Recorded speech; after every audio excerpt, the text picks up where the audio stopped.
In spring of 1987, I was invited by the organizers of an indigenous gathering and ceremony to be held at Machu Picchu high in the Andes of Peru. 12 cultural representatives were invited from around the world, including Mayan, Incan, Tibetan, Egyptian, Australian Aboriginal, and Alaskan Inuit. The organizers asked if I would be responsible for bringing Grandmother Carolyn Tawangyawma from her Hopi village in northern Arizona to this remote site in the Andes.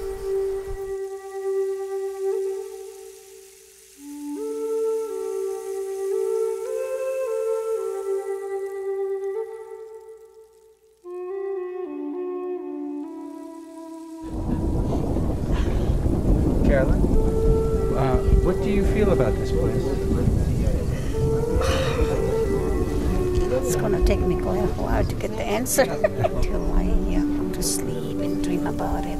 Then I'll get my answers. What I see, they represent.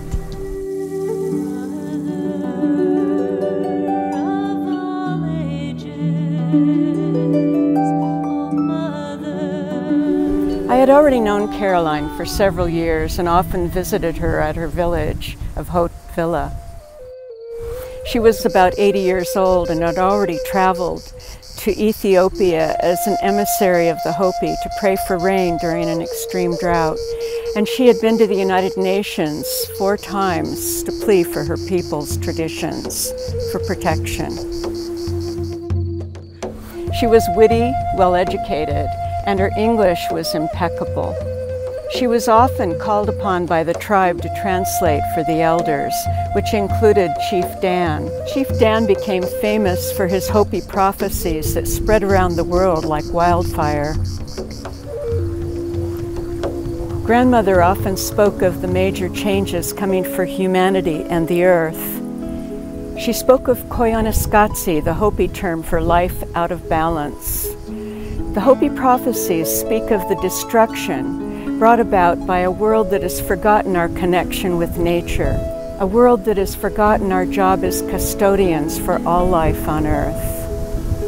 This is one of the essential Hopi agreements, to protect nature for our future generations. Tree of life. Here is my gift to you. Here is my cedar. Another friend of yours that lives on forever for the people. You help us to breathe. Through you that all these purities come. It is through our 3 sisters and brothers that made the life worth. It may be granted that we may succeed in what we are doing here today, for it is greatly needed. Let us all remember that we were once sisters and brothers, and we need never to separate again. And I also firstly ask the sun to intervene and Mother Earth, because from the sun's rays make us grow, and Mother Earth's love make us grow also.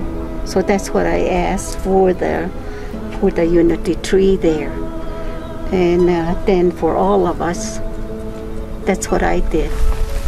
We all live in our time of a lullaby.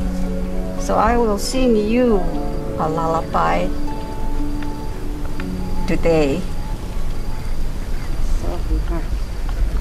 Mo queo kya pung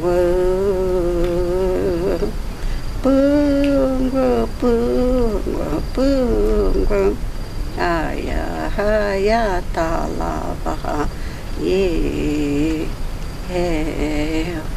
hair, hair, hair. With this, may you always live a happy life and grow big, so that all the world may look upon you as a unity tree. The responsibility of getting Grandmother Carolyn from her village at Hopi to the high Andes seemed like a daunting adventure, but I agreed. I was living at that time in Sedona, Arizona, located just southwest of the Hopi mesas. The town of Sedona is surrounded by majestic red rock formations and was once the ancestral home of the Hopi. Evidence of their ceremonial sites is still visible in numerous ruined cliff dwellings, in the surrounding canyons, and petroglyphs dating back 12,000 years are inscribed on the Vermilion Cliffs. Evidence of the ancient ones who held this land as sacred. I departed Sedona and drove north to pick up Carolyn at her village, and she was ready and eager for our long journey.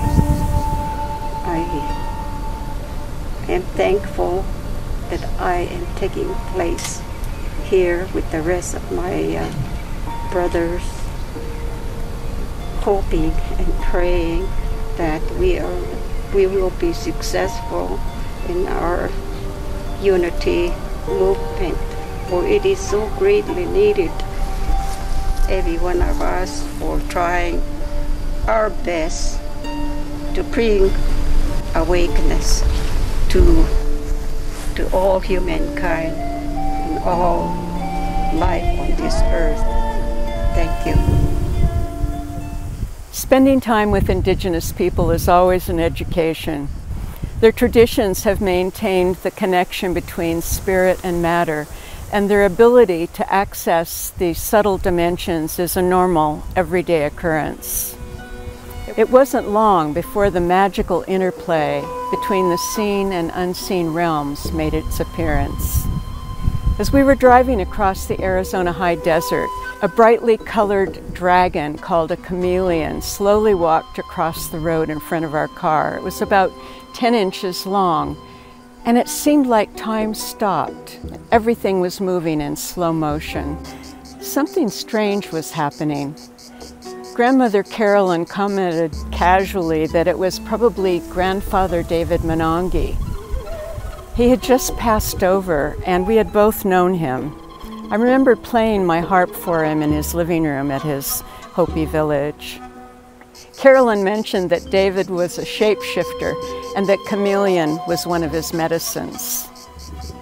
In our conversations, Carolyn often mentioned otherworldly visitations to the Hopi mesas by spiritual messengers and sometimes UFOs.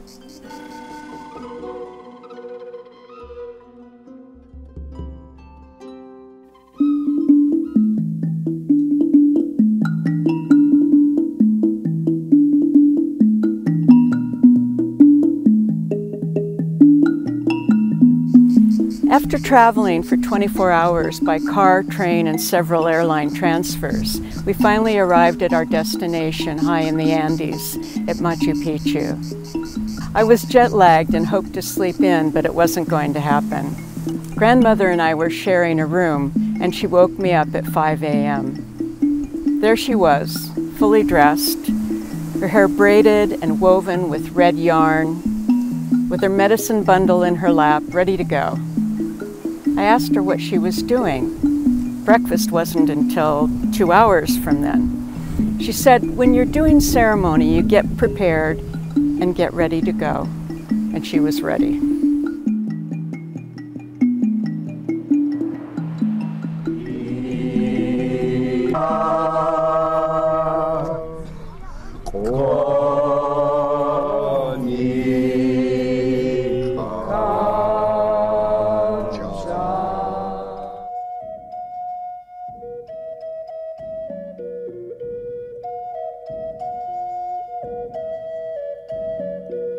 Grandmother was one of the few feminine voices for the Hopi tradition, and I learned many things from her.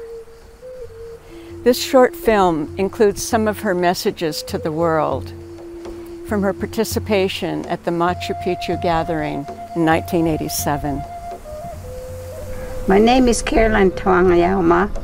I'm from Hotvilla, Arizona. I'm a Hopi, and I've been speaking for the Creator for a long time. All of us had gotten away from the purpose of being here, away from the Creator, and now we are just beginning to realize that we must go back to the old ways, which were much happier living then. This what we're doing is the beginning, and this seemed to be the third time that such has started. See, and I've been into these. This is the third one that I've been into, trying to get the people to come and unite. Unity was the way the people lived before, in harmony.